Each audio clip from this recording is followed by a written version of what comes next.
त्या मावशी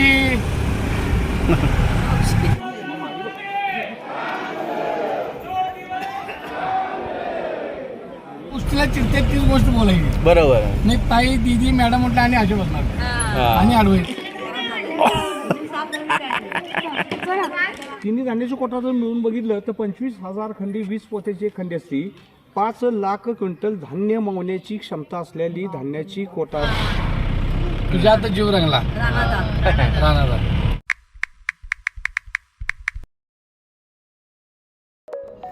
good morning मित्रांनो. तो आज आमच्या कोल्हापूरच्या ट्रिपचा डे 2 आहे आणि आम्ही दिवसाची सुरुवात केली आहे मस्त मोठ्या अशा रवा इडलीपासून आणि ढोसापासून. तर दावणगिरी हा जो रेस्टॉरंट आहे इथे खूप छान असा नाश्ता भेटला आहे. नाश्ता करून आता आम्ही निघणार आहोत पॅलेससाठी. Stay tune. हा कोणता डोसा आहे? डोसा. तू समजा ना. सॅल्यूट करते ना फ्लॅगला बघून. तर बघ तिथे फ्लॅग आहे. तर आज आम्ही 3 स्पॉट कवर करणार आहोत. पहिला तर शाहू महाराजांचा पॅलेस, मग पन्हाळगड आणि त्याच्यानंतर ज्योतिबाला जाणार आहोत. तर आम्ही जी गाडी केली आहे त्यांचे जे ड्रायव्हर आहेत त्यांना भरपूर नॉलेज आहे कोल्हापूर सिटीबद्दल आणि ते बऱ्याच काही गोष्टी आपल्याला सांगणार आहेत. तर चला आपण ऐकूया. पूर्ण चप्पल मार्केट आहे इथे. शिवाजी पुतळा इथं पहिला विल्सनचा पुतळा होता. विल्सनचा ज्या टायमाला स्वातंत्र्य मिळालं त्या टायमाला माणसाने जर पुतळा तोडला किंवा काढला तर त्यांच्यावर केस होणार. बरोबर. मग बायकाने फोडला देऊ. अच्छा. बायकाने फोडला. त्यांच्यावर हे नव्हतं. बायकांच्यावर त्या टायमा गुन्हा म्हणजे कायदा नव्हता. अच्छा. मग ते बायकांनी फोडल्यामुळे म्हणून कोल्हापूर जिल्ह्यानं रागिनी असं म्हटलं जातं. अच्छा. कुठल्या कामात मागं नाही.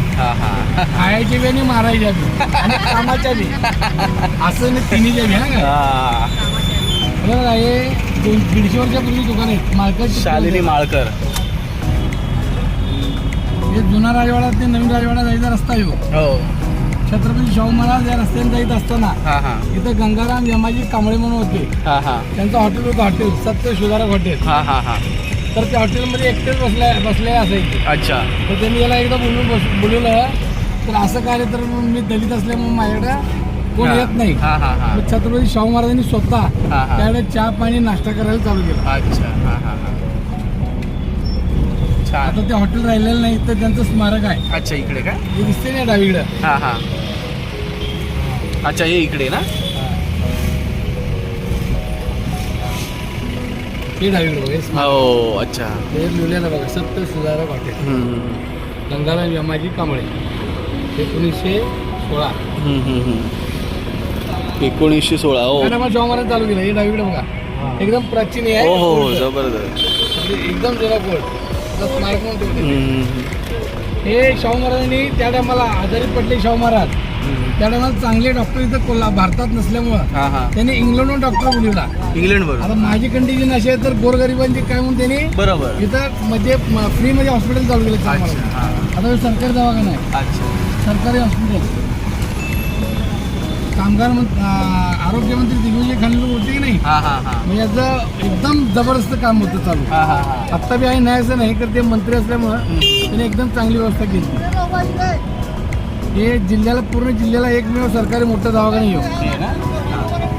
प्रत्येक गावाला ग्रामीण रुग्णालय असते तर सरकारी मोठा दवाखाना. साप बीप चावला काही वेळेला मोठं घटना घडली तर इकडं. प्राथमिक उपचार तिकडं नंतर सगळं इकडं. वर्षा मागं पाणी आलं नाही त्या टायमाला शाहू महाराज विचार केला.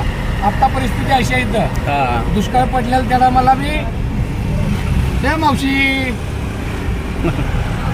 राईट साईडला टाकते.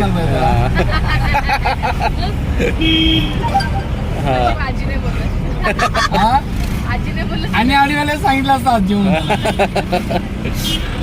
ज्या गोष्टीला चिडते तीच गोष्ट बोलायची. बरोबर. नाही ताई दीदी मॅडम म्हटलं आणि असे बसणार आणि आडवं येतील माझे. लक्षात तरी राहील कोणतरी मावशी म्हटलं.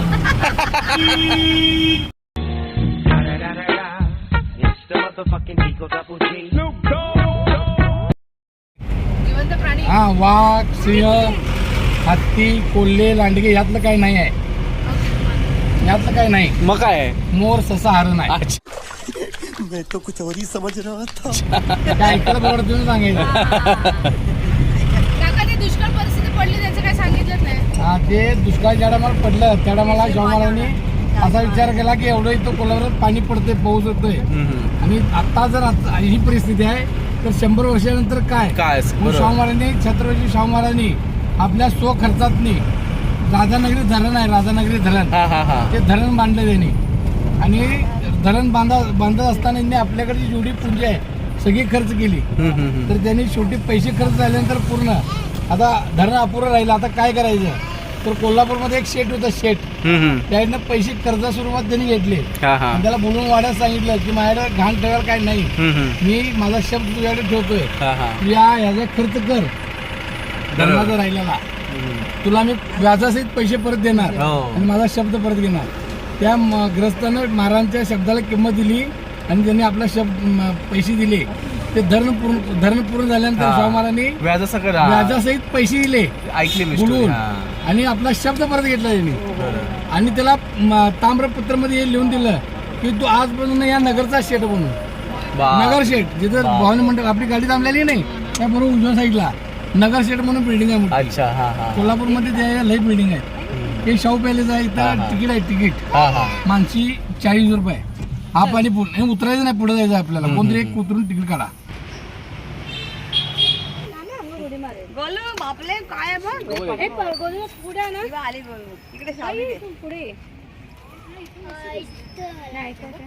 काय इकडे हे बदली 12 सिंग आहेत की काय? तर बाळा मोठा आला बघ. बापरे, शिंग मारावी पत्ते खातात ना, हात लांब घ्या, शिंग मारेल. मोर यायला पाहिजे, समोरच आहे एकदम समोर. हात तुम्हाला हात चावेल. वाघ नाही बोलत ते. अरे वाघ असतं ते असते काही ते ते मुद्दा बोलले. वाघाने खाऊन टाकले त्यांना. वाघ नाही, हरण आहे, पक्षी आहे तेव्हा.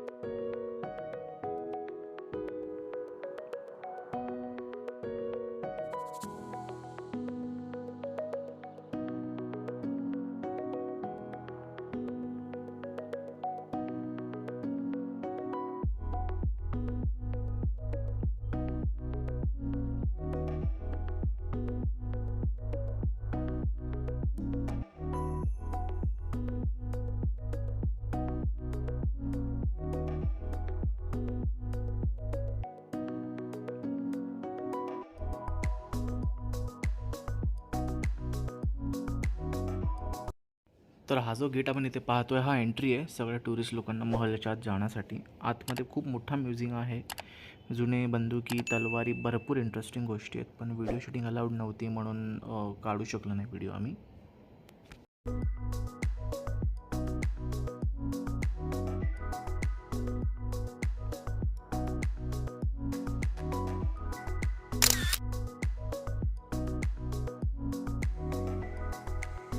तर अशाच रीते मस्तपैकी आमचं पॅलेस पाहून झालेलं आहे आणि आता आम्ही चाललो आहे ज्योतिबाच्या दर्शनाला. तर चला दर्शन घेऊया.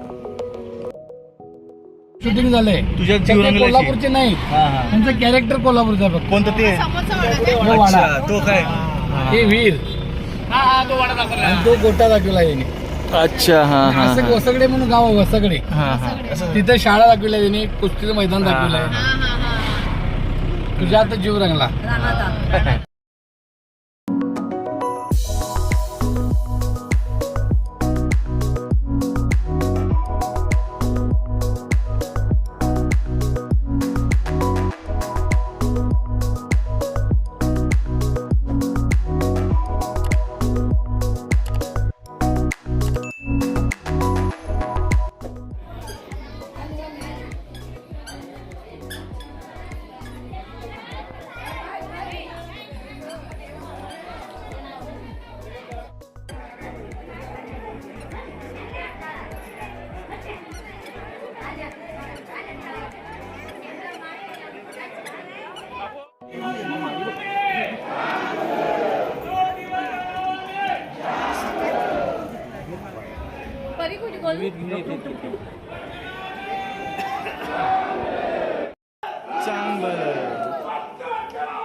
तर आता ज्योतिबा मंदिराचं दर्शन झाल्याच्या नंतर आम्ही पन्हाळ गडावर निघालो आहोत।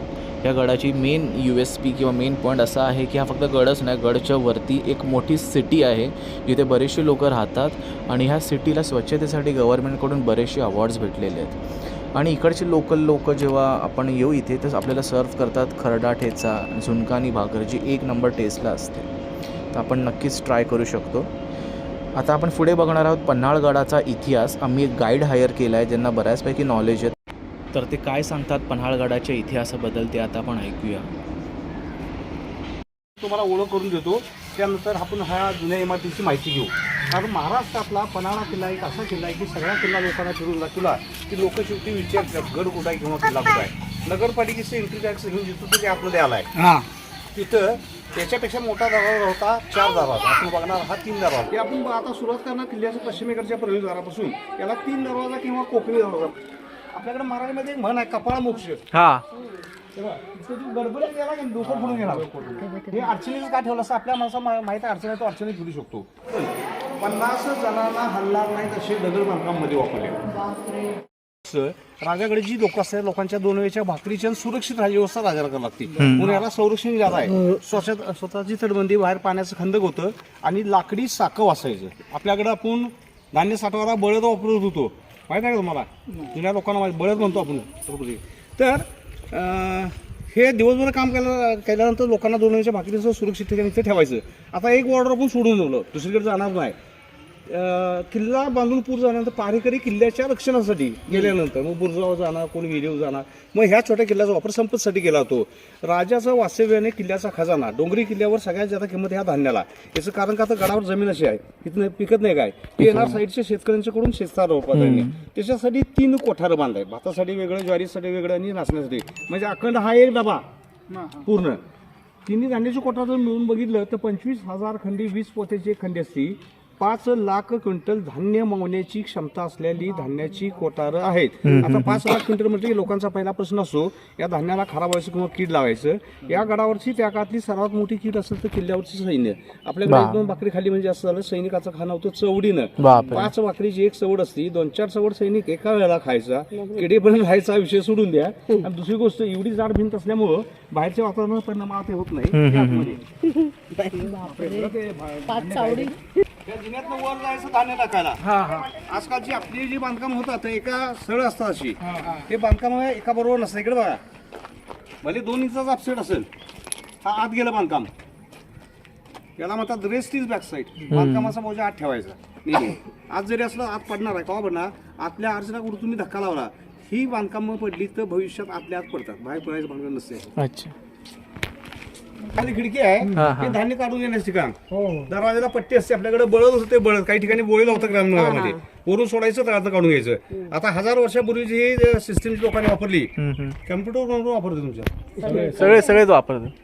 फिपो आणि लिपो ही आता तुमच्याकडे आली, फर्स्ट कम्प्युटरला, ही पहिली वापरलेली आहे लोकांनी, वरून सोडायचं आणि तळातलं काढून घ्यायचं। बरोबर, फर्स्ट इन फर्स्ट आउट, त्या पहिलं वापरलेल्या लोकांनी, इंग्लिश नाव त्याला आता लास्ट इन लास्ट आउट। 1000 वर्षापूर्वी ही टेक्नॉलॉजी वापरली लोकांनी, त्याला अंबरखाना सुद्धा म्हणतात। वरून सोडा आणि तळातलं काढून घ्या। आपल्याकडे महाराष्ट्रामध्ये बळद होते, विदर्भात मराठवाड्यात लादणी, डोली, कनिंग म्हणतात, कर्नाटकात हागी म्हणतात। पद्धत एकच, काही ठिकाणी राऊंड असतात। आता हे मोठं असल्यामुळे थोडंसं फ्लॅट आहे, एवढंच फरक आहे। इथं उभं आहे, इथला फोटो घेऊन पुन्हा जाऊ आपण।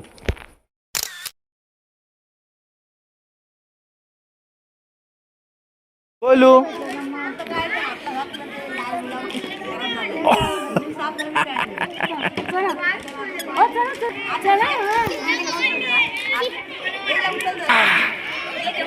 गोलू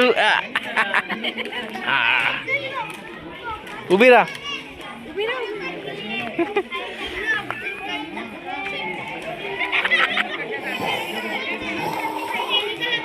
घड्याळ दाखव, घड्याळ दाखव, वॉच दाखव, मग छान। चला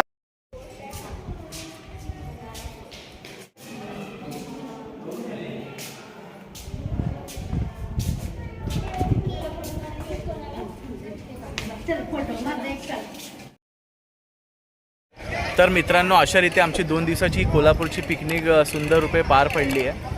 आजचा डे 2 होता, डे 1 पण तुम्हाला जर पाहायचं असेल तर पहिल्या व्हिडिओमध्ये तुम्ही बघू शकता। तर आता आम्ही 12 वाजलेले आहेत आता आम्ही जेवू आणि आता थोड्याच वेळेपूर्वी आम्ही तुळजामाता भवानी यांचं पण दर्शन घेतला. तर आता आम्ही हा व्हिडिओ आता इथे एंड करतो आहे. जर इथपर्यंत तुम्ही व्हिडिओ बघितला असेल तर धन्यवाद and thank you for your time.